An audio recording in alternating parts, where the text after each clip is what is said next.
कदम भरे दूसरों के जैसे पहले खुद को जय करे हमको मन की शक्ति देना मुश्किलें पड़े तो हम पर इतना कर्म कर साथ दे तो धर्म का चले तो धर्म पर खुद पे हौसला रहे बदी से ना डरे दूसरों के जैसे पहले खुद को जय करे हमको मन की शक्ति देना.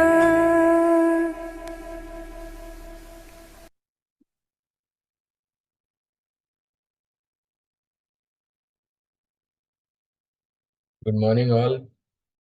Giving tribute to our master Samuel Hahnemann, who has made this divine science for all of us and taught dare to be wise.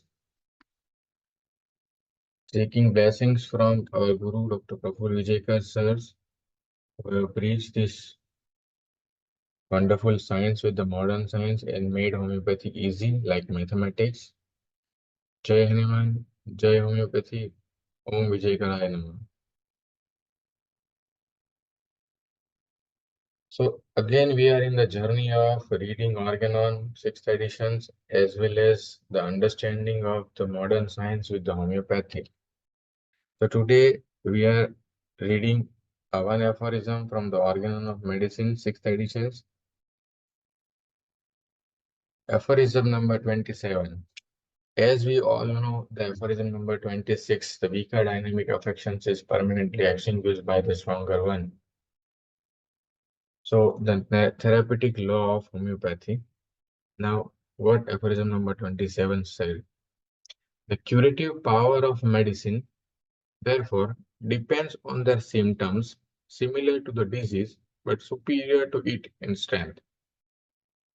So that each individual case of the disease is most surely, radically, and permanently annihilated and removed only by a medicine capable of producing in the human system, in the most similar and a complete manner, the totality of its symptoms, which at the same time are stronger than the disease. So this is what very important aspect of understanding. Those medicine has a capacity to produce a disease. That medicine has the capacity to remove the disease in a permanent, radical, and sure way and annihilate everything from the disease part. So this is what, and the medicinal power is stronger than the disease power.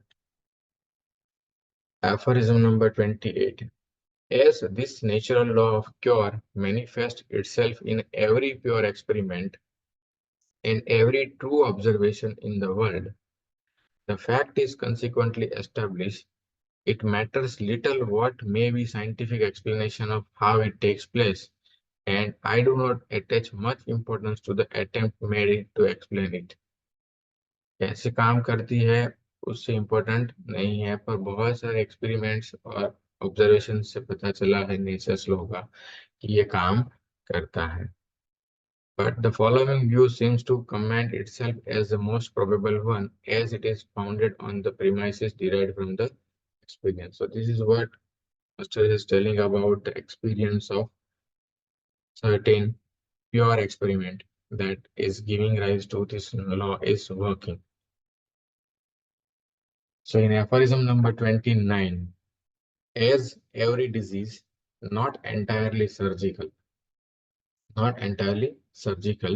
consists only in a special morbid dynamic alterations of our vital energy, of a vital principle of life, manifested in sensations and motion. So, in every homeopathic cure, this principle of life, dynamically altered by the natural disease, is seized through the administrations of the medicinal potency, selected exactly according to the symptom similarity by a somewhat stronger, similar artificial disease manifestation. So this is what he had made a proposition. So modus operandi, whenever disease symptoms are there, vital force is altered. So we need to stimulate by our medicines and produce a similar artificial disease which medicine possess, and it overcome this. By this feeling of a natural weaker dynamic disease, the manifestation ceases and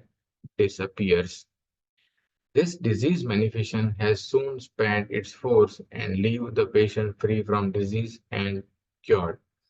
The dynamis, thus freed, can now continue to carry life on in health.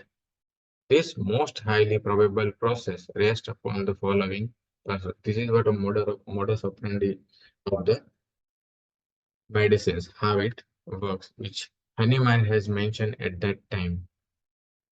So now we are in the journey of understanding how it happens and what are the physiological and the biochemical changes which help us to understand this process. So we are connecting this science with the homeopathy and modern science. We are reading the book Homeopathy and Modern Science. Up till now, we have learned about many aspects of homeopathy and modern science. One is the vaccines and vaccinosis, immunology in details, and then we have understood in the last sessions the embryological aspect of development and Herring's law in a scientific way. So now we are reading physiology, applied physiology, and how it helps us to derive to understand the main and how it is helpful in homeopathy also. So what is physiology? The physiology is the study which deals with the normal working or functioning of the human living being. It is a science which explains various mechanisms going on in the body, the physical and the chemical level, development, organizational, and the progression of the life, all of which are must to keep human alive. Now, the question arises why physiology is important in homeopathy, the very important aspect of the process. So we have a certain questions which will give idea about physiology is the important. So physiology vis-a-vis importance in the disease and cure. Life is very precious. We have no rights to play with anyone's life. Human being is most intricate machines in this world. So it is of utmost important for the physician to know the normal functioning of these machines. Until and unless we know normal functioning, we cannot know what happened in disease and cure. So for example, sir generally used to give an example of the car mechanics. Whenever any person goes to car mechanics and asking that my car has some fault. So if the car mechanics know how this car is made up of and how the functioning of the each particular parts, then and then he can understand what was the disease part and what was the defect part in this car. And then they find out and then they removed it. process. So this is why physiology is important. We need to understand the normal functioning first, then the abnormal, and then we have to address this abnormal to cure it. So physiology vis-a-vis homeopathic factor, the more explanations or unexplained phenomena in homeopathy can be substantiated from the knowledge of physiology. The most common question frequently asked by a homeopath are why our medicine are prepared from the glucose and alcohol. The first question. How medicine bring about cure?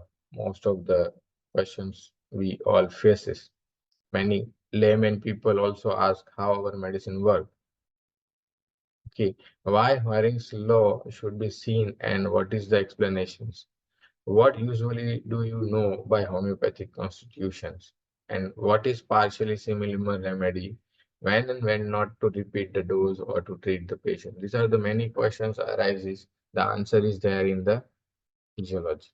And in repetitions of the doses, it means whether to give homeopathic constitutional stimulus or wait and watch.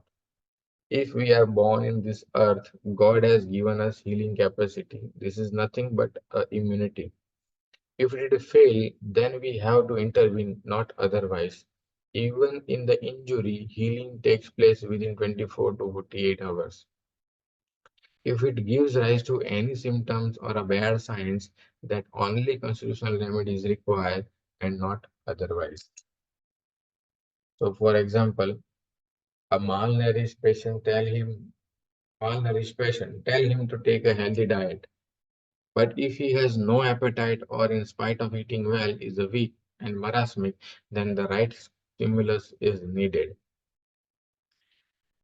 If he has loose motions after eating in a restaurant, don't immediately give him medicines. It is just a reaction of the body to throw out toxins. So wait and watch, what we call as indisposition in homeopathy. Knowledge of vitamin can help us in the conditions like purulinitis, indigestions, constipations, anorexia, where vitamin B thiamine deficiency can give rise to disease called beriberi. The right amount of vitamin will restore the health of the persons without a remedy. In acute exacerbations, we have to consider the moon phases, general sensation of the well-being. If the patient is in any illness, don't repeat, as body has the capacity to heal itself. So simple, whenever you are treating any acute or chronic cases and suddenly you found there is a full moon aggravation or new moon aggravation. So you need to understand that the generals of the patient, if the generals of the patient is better in spite of having an aggravation, you need to wait and watch and do not interfere or do not repeat. Okay, because our body is taking care of everything. If the patient during the treatment has taken allopathic treatment, or if he has used any external ointment, or after that he comes to you, in such cases we have to just keep him under observations. If any complaint appear along with the weakness, then only we have to repeat the constitutional remedy. The many a time it happens, the patient comes to you, you are treating a chronic case and you advise the patient not to apply anything over the skin. And suddenly patient tells that I have to go to the marriage functions and I have to apply makeups and everything and the cosmetic uses. So keep in mind, don't worry, the external ointment or anything which he applied, it just uh, for a time being stimulating the active potentials of the ectodermal layer skin. But our body is the king, so our body take care of everything. So keep in mind that if this cosmetic thing affecting her profoundly, then and then you need to intervene. Or if it produces a weakness after that, then and then it has to repeat the constitutional, or sometime you need to prescribe or antidote that things. So if it is everything is fine, generals is good, do not worry about that things. Okay. How can you give a scientific explanations of why no external applications of any ointment, eye drops during homeopathic treatment, which is harmful? So this was a question you have to keep in mind, and the physiology you have the answer to get this. To understand the importance of the thermals, physical generals, and the scientific explanation, we need physiology. To understand the importance of the basic genetic nature as compared to the feelings, emotions, delusions, and illusions. And to understand the significance of the dreams, to understand the scientific explanations of various parameters after a right constitutional description. So physiology help us to understand everything. So now we are starting with the human body made up of what? So what is human body made up of? As we know that the human being is made up of thousands of complex compounds, the main substance is 70 to 80% water, protein, lipids, inorganic salts, it means metals or non-metals, and carbohydrates. So body is not just a static jumble of chemical, but a dynamic, highly organized, and marvelous designs living. So it constructs itself, it grows, it acts and reacts, it regulates its own activity and keep its parts in a fairly good repair. So these are the normal basic functions of the body. And beside all that, it reproduces so as to ensure the continuity of the human life. The most basic unit of the body is a cell. The entire body contains about trillions of cells. Each has some assigned place to occupy, some specific role to play. Cells are of many types. They perform functions specific to the tissue or the organ they form. For example, some cells like those of nervous system, liver, and endocrine gland perform specialized functions. Okay, nervous system function to control everything, liver to absorb digestion, everything, and endocrine to maintain the whole systems. As you all know, many cells of the similar structures and functions together form a tissue. Number of the tissue form an organ, and many organs form a system, and system make a body. Body fluids. About 56% of the adult human body is a fluid. The fluid can be intracellular and extracellular. Intracellular means inside the cells. Extracellular means the outside the cells.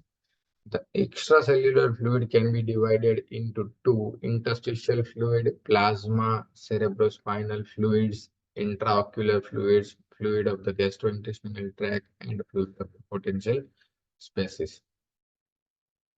This extracellular fluid is in constant motion throughout the body by blood circulation. It contains proper concentrations of the oxygen, glucose, amino acid, fatty substance, sodium, potassium are the basic nutrients that are required for maintaining the life. The product of excretions are put into extracellular fluid by the cells from where they are later removed. Thus, all cells live in essentially the same environment, that is the extracellular fluid, for which reason it is called as the internal environment of the body or the milieu interior. So this was the word is given by the physiologist. Normally, the extracellular and the intracellular fluid maintain equilibrium. Both this fluid have a different compositions. This difference between the component of the intracellular and the extracellular fluid is extremely important for the cell. There is a constant shift of the fluid from the extracellular to the intracellular space and vice versa. A special mechanism for transporting the ion through the cell membrane maintain this difference. This process of diffusion of the fluid is caused by the kinetic motions of the molecules in the both extracellular and intracellular fluid. It takes place within few seconds. This maintenance of the constant balance between this fluid is called as homeostasis. To remain healthy, this balance has to be maintained extreme dysfunction lead to death, while the moderate dysfunction lead to the sickness. This was written in Guyton also. If meeting will end in between, you can rejoin again. Now, what Guyton mentions, the Guyton has mentioned in his book of physiology, this is automaticity of the body. He says each functional structures provide its shares in the maintenance of the homeostatic conditions in the extracellular fluid, which is called the internal environment. As long as the normal conditions are maintained in this internal environment, the cells of the body continue to live and function properly. Thus, each cells benefit from the homeostasis, and in turn, each cells contribute its shares toward the maintenance of the homeostasis. This reciprocal interplay provides a continuous automaticity of the body until one or more functional system loses their ability to contribute their share of function. When this happens, all the cells of the body suffer. See, when one cell is suffering or loses their functional system, then whole body suffers. This was also mentioned by Master Hahnemann in the aphorism number 189. Without the cooperation of the rest of the whole, the body cannot produce even a small single whitlow on the body. Okay. So here again the same things, extreme dysfunction lead to death, whereas moderate dysfunctions lead to sickness. The same automaticity is explained by our Master Hahnemann in aphorism number 9 as in the healthy conditions of the man, the spiritual vital force working automatically as regard to both sensations and functions, and which gives rise to our indwelling vision gifted mind can freely employ this living healthy instrument for the higher purpose of our existence. So Hahnemann in those days could speak about automaticity, what Guyton said about the cell functioning. In spite of no microscope or a detailed knowledge of the science in this time, he distinctly called a unit of actions in a whole organism as a vital force. He says harmony itself as a vital force. Now, what Kant says about it? So Kant in his lecture says the vital force is a power or a cause without which effect is not possible. It means vital operation, harmonious vital operation. Kant describe the atomicity of the body like the body does not move, think, nor act unless it is its interior degree of immaterial substance which act upon the economy continuously in the most beautiful manner, keeping all things in order in functions. Whenever you are reading the Kant's lecture, chapter 8, describe that every cell has within it a vital substance, which having its particular kind of function. So he gave the word simple substance. Kant says simple substance that is present in every cells. But Stuart Claus says human being is the most intricate machines in the world. Life, the motive power flows through them and unites them into organic whole. Each part depend upon other part and all act together as one in the health and in the disease. No organ can become disease without a preceding disturbances of the life principle in which all the organs participate. Life is dynamical sense is the energy. So Stuart Close also explained the meaning of dynamic, the Greek noun, as it is a power of or the force, the power or the principle objectively considered applied by the Hahnemann to the life principle. It can be explained as a dynamical, means pertaining to the motions as resultant force or opposite to the static. So it is a kinetic in nature, not a static.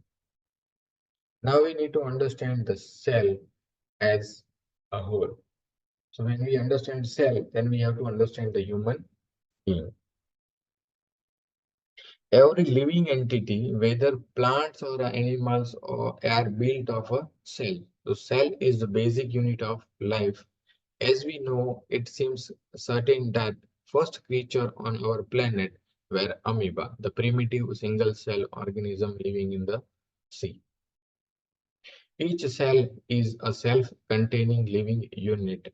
The adult body made up of millions of the cells started life as one cell. It means a fertilized eggs in the body might be looked upon as a vast family or a community of the cells. The individual cells rely on whole body for their livelihood, and the body relies on the contribution of all for existence. Just as a member of family have fundamental similarities, so all cells have the same makeup and structures. So we all know the figure. Cell contain nucleus, nuclear membrane, cell membrane, cytoplasm, and nucleoplasm. Okay. So the nucleus is separated from the cytoplasm by a nuclear membrane, and the cytoplasm is separated from the surrounding fluid by the cell membrane. The different substances that make up the cells are called as protoplasm. It is composed of the water 70 to 80%, electrolytes, proteins, lipids, and carbohydrates. Now, importance of this protoplasm from homeopathic point of view. In every cell, the water is the main component of the protoplasm along with other salts. Our body contains 70% of water along with the salt. Incidentally, seawater also contains water and the salt. It is seen that gravitational forces of the moon on the earth affect the sea water, resulting in high and low tides, which with the changes in the moon phases. These changes do not occur in the river or a pond water. So also our body, which consists of 70 to 80% of water and sodium, is affected by these moon phases. This simple logic helps us to conclude that the small ticks or wave-like pull exerted by the moon phases cause the cell to contract at a microscopic level, thereby causing upheaval in the biochemistry of the protoplasm. Thus, the aggravation in a respective tissue results. So conclusion here, therefore, moon phases do affect temporarily, resulting in aggravations of the symptoms, which is reversible. This is not irreversible. This is the reason why we see exacerbations of the certain disease like asthma, mental disorders in moon phases, and homeopath has to keep his eye open to note such moon phases to avoid unnecessary repetitions of the symptom or changing of the remedy. Cell is not merely the bag of the fluid, enzymes, and chemicals, but it also contains a highly organized physical structure called as organelles, which are important to the cell formations. All the physical structure of the cell is lined up by the membrane composed primarily of the lipids and the protein. This membrane provides barriers that prevents free movement of water and water-soluble substance from one cell compartment to the other. It also acts as a selective barrier through which only little substance can pass. The cytoplasm contains a lot of structures, each performing various functions. The endoplasmic reticulum provides the machinery for the metabolism functions of the cells. Ribosomes and the granular endoplasmic reticulum functions in the synthesis of the protein in the cells. The Golgi apparatus is involved in the secretory activity of the entire cells. The liposomes act as a bactericidal agent. It allows the cell to digest and remove unwanted substance and the structures, especially damaged tissue or the bacteria. Peroxisomes contains oxidase that detoxifies the cells which might otherwise be poisonous to the cells. For example, liver cell detoxifies alcohol that person drinks. Secretory vesicles excrete a special substance. It means in acinar cells of the pancreas. Microfilaments and microtubular structure in the cell. In muscle, all the microfilaments are organized into special contractile machines which help in the muscle contractions through the body. Microtubules, they are a stiff structure, so act as a cytoskeleton, providing the rigid physical structure for certain part of the cells. Mitochondria are called the powerhouse of the cells. As it produces energy, it means the ATP, adenosine triphosphate, to keep cells going on. Each of the cells produce ATP from the food we eat. Cells extract energy from the oxygen and energy from the foodstuff like, for example, carbohydrates convert to the glucose, protein convert from the any amino acids, and fat convert to the fatty acid. Under the influence of the various enzymes, these foodstuff react chemically with the oxygen to release an ATP and produce energy.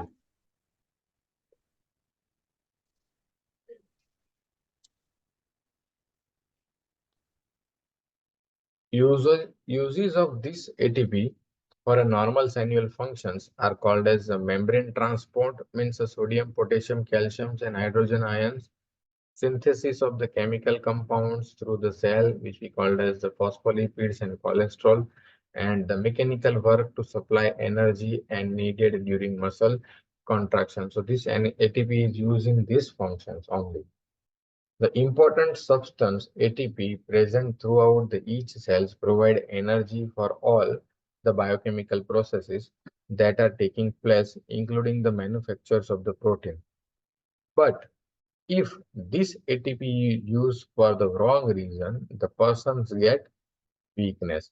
Thus, every time a disease is suppressed, the toxins are pushed upward. The stored energy ATP that was supposed to be used for the daily natural activity of the cells is used up, and this gives rise to a weakness. Thus, it proves that any treatment which is accompanied by the weakness is leading to the suppressions. Any treatment which produces a sense of well-being by pushing the toxin downward toward the outer layer is thus proceeding toward the cure. Very important to understand in the follow-up when you are treating the patients and patient says, sir, I had a weakness, my stamina is not improving, I am not feeling well, in spite of disease is getting better. Keep in mind, you might have suppressed that disease or the disease has transferred from the lower layer to the higher layer because homeostasis is not maintained. Now, cell function. Each of each of the countless millions of the cell that together make up the human body has a life of its own. There are certain basic functions which are most to preserve that cycle, but at the same time, every cell has a duty to the body as a whole, and no matter how specialized it may be in the functions, it must cooperate with the other cells if the whole body is to function smoothly. So it is what we understand the community of the many trillion cells working together in a harmonious operation to maintain the body's equilibrium. The basic functions of the each cells. The most basic functions every cell has to perform are first, the survival of the individual cell. For survival, the ingestions and the assimilations in all cells, the oxygen combines with the carbohydrate, fats, and protein to release the energy required for all functions. Respiration, the cell have to breathe for their survival. They take oxygen brought by the blood and give carbon dioxide as the waste product.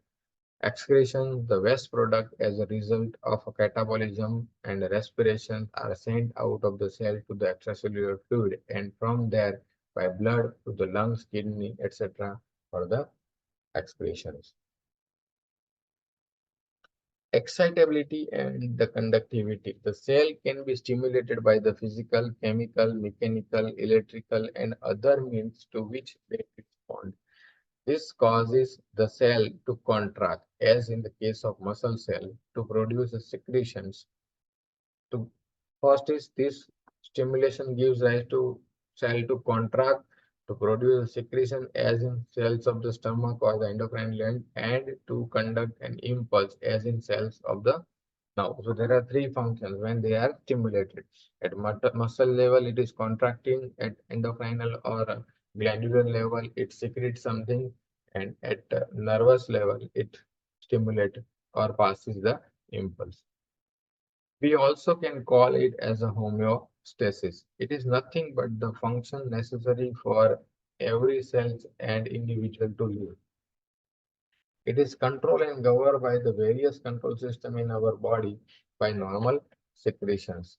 So distributions of these functions lead to the disturbances in the functioning of the organ and system.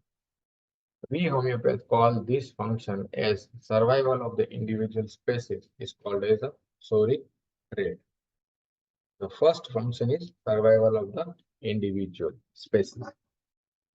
The second functions, the propagations or a reproduction. This is the second most important functions of the cells. Every cell has the ability to reproduce. Whenever cell of particular types are destroyed from one cause or another, the remaining cell of this type usually divide again and again until appropriate number is replenished in order to be healthy and survive in the world. One has to look after oneself to survive. Every cell has a code to multiply, and if this code is disturbed, multiple reproductions of the more cell take place, resulting in overgrowth. The homeopaths call it as a psychotic trait. So normal development and the psychosis are two different things. So survival from the danger. The third functions of the cell is survival from the danger, and to survive in the danger, they have to defend, and the function is defense. It is the function to protect the cells and the individual from external harmful agent. The impairment of the defense lead to the injury of the organ and the tissue, and it stimulates the syphilitic trait. Now we learn about the cell. Now we go to deeper into the nucleus of the cells. All the cells have a nucleus with the chromosome. Chromosome bears on them large number of the structure called as a genes. It is a protein called a deoxyribonucleic acid DNA. The genes are the unit which guides the performance of the cell. These genes or a DNA called code of the life.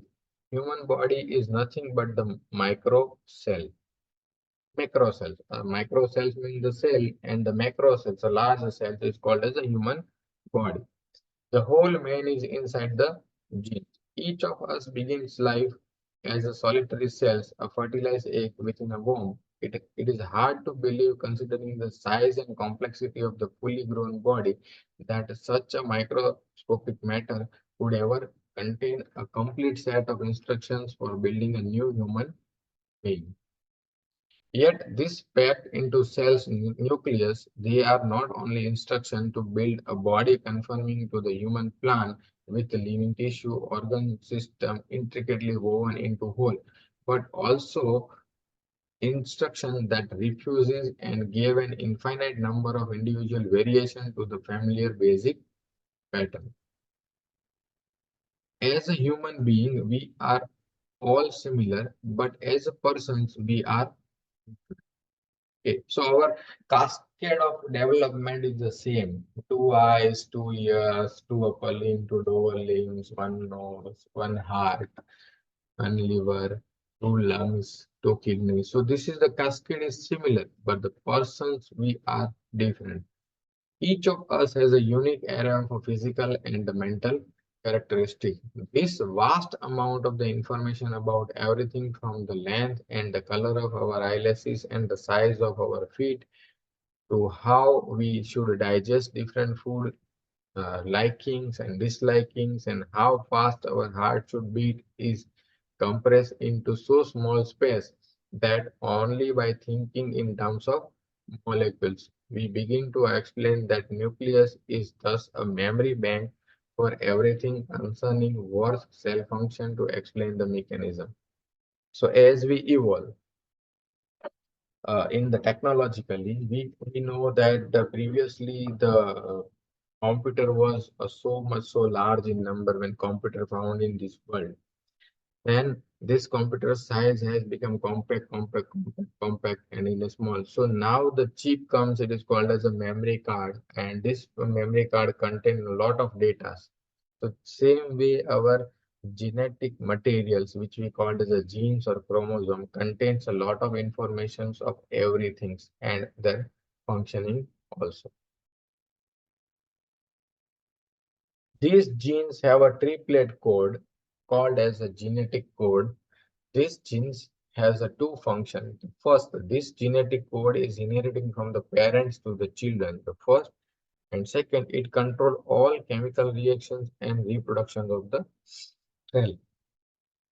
So the nucleus in which these genes are present are called as a control system of the cells. The gene holds key to hereditary and the organizations of all living things. Each gene controls the formation of the specific protein, and these proteins are of a two types. The first protein which we call as a structural protein, and the second protein which we call as an enzymatic protein.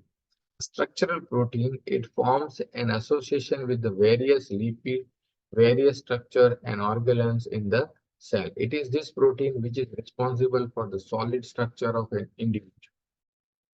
These proteins are synthesized differently according to the nature inherited by the individual. Hence, the shape, feature, and face of the person shall to great extent reflect his nature. It imparts structure, build, look for an individual. Structural protein gives rise to this. Enzymatic protein. So, enzymatic protein, the de-repressed genes synthesize this. These are the fluid protein which forms the part of the human biochemistry and are circulated in the blood. These proteins are either in the form of enzyme or catalyst, and they are associated directly or indirectly with all these reactions. When one code is active, other or opposite state is inactive. Genes are expressing dominant genes or non-expressive means the recessive genes. One is active code is called as dominant genes, and inactive code is called as non-expressive recessive genes. If one gene is going to express, the persons will be extrovert or introvert, depending upon that the expression of the genes. It is this enzymatic protein which plays a major role in the different chemical reactions in the cells. It is this protein which decides whether person is chilly or hot patient. For example, the constitution of the person depend on the different chemical reaction. Means increased chemical reactions in the cell will produce increased heat in the body. So person has to regulate its internal heat. So less fat deposit underneath the skin. He will be thin person, will feel hot, will not tolerate heat. This is the physiology tells us. Due to increased chemical reaction in the cells, the increased exhaustion of the energy, so he will eat more but will remain thin. So constitution like the tuberculinum, iodine will come into this picture.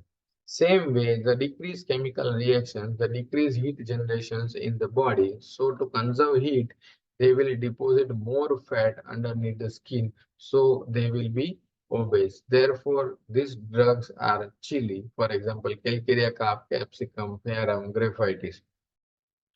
Decreased reaction will also cause a less exhaustion of the energy. So the person, in spite of eating less, accumulations of the fat deposit will make him obese. The speed at which this chemical reaction takes place varies from person to person. The speed of the person is very important along with the speed of the remedy.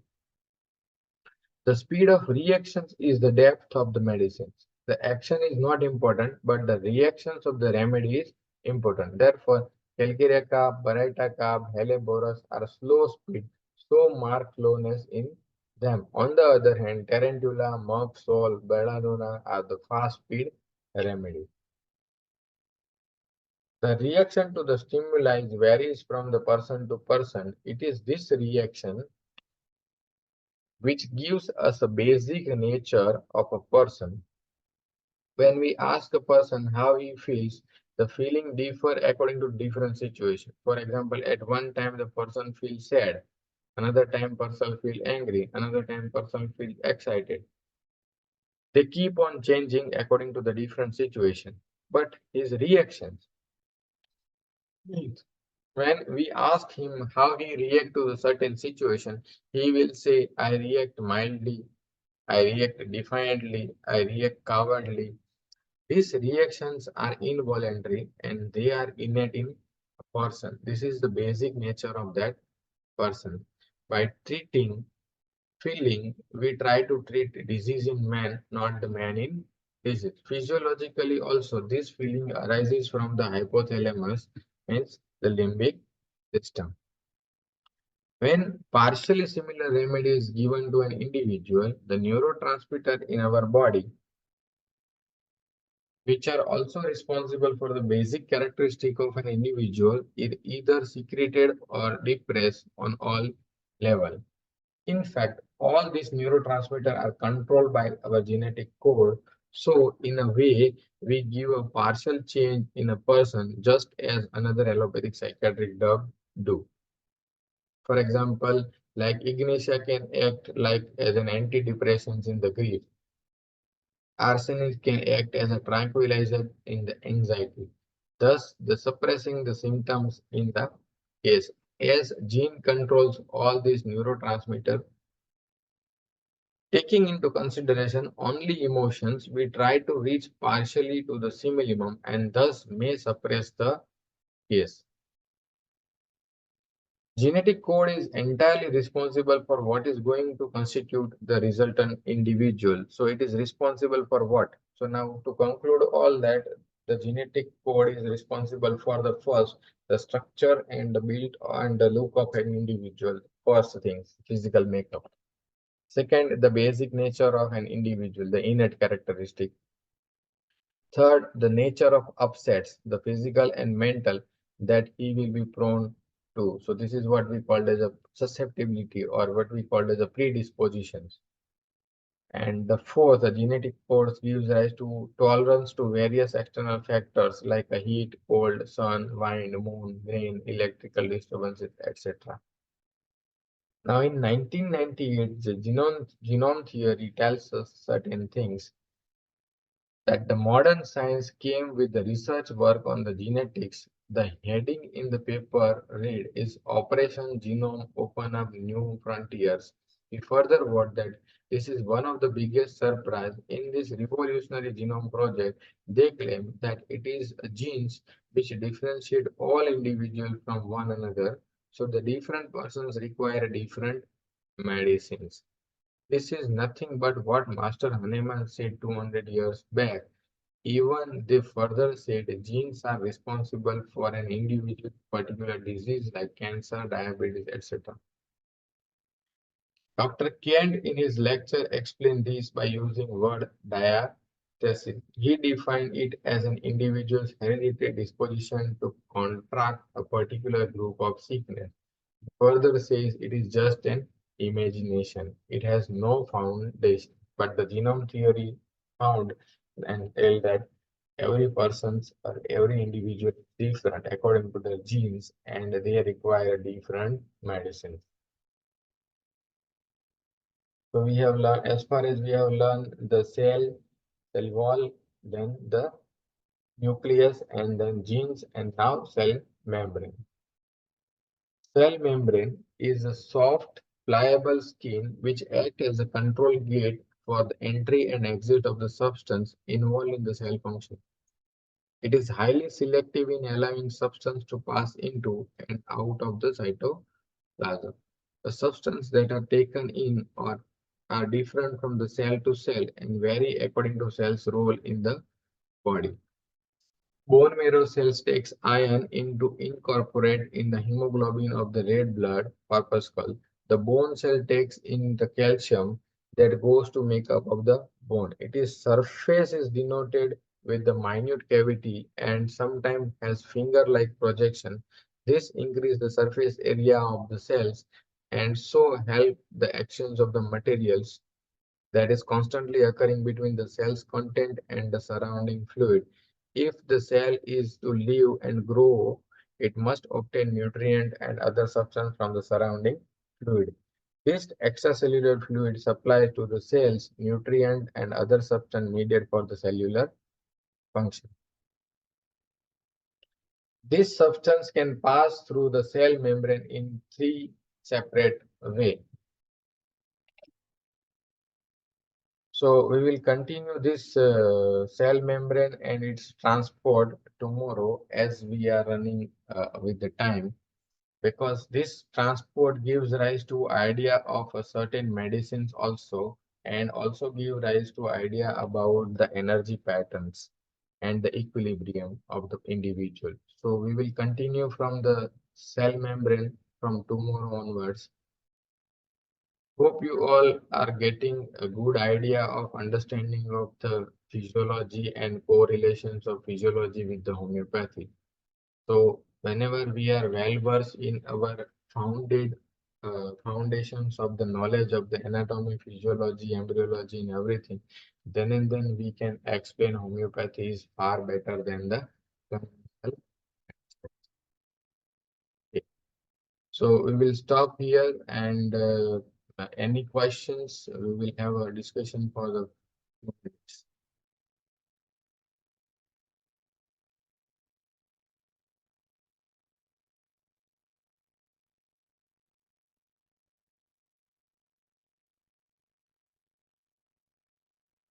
Good morning, sir. Very good morning.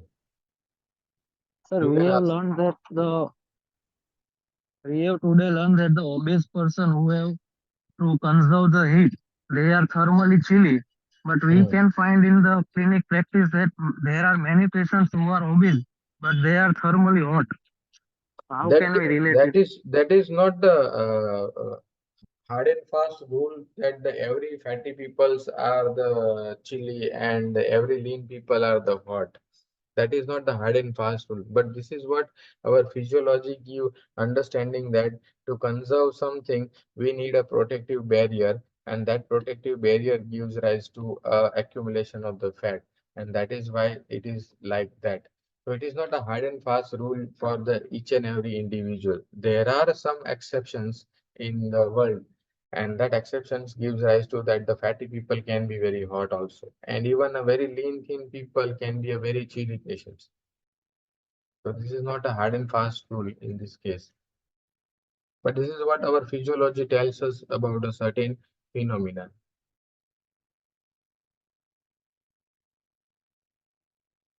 Any questions, you can write in the chat box also.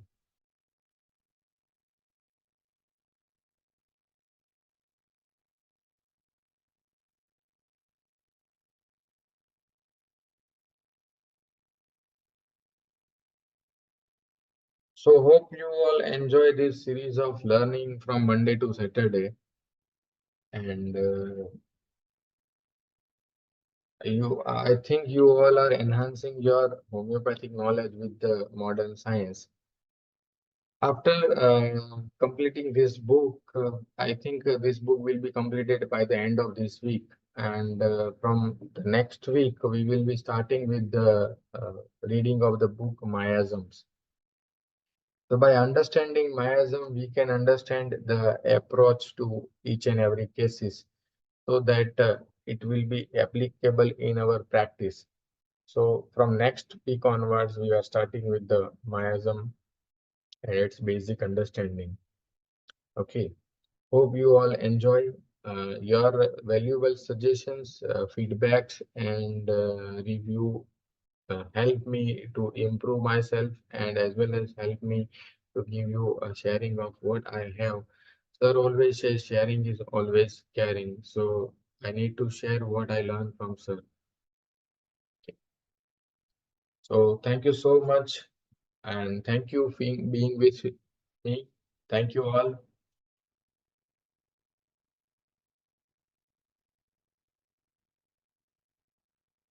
Thank you. So we will end this meeting. Thank you all.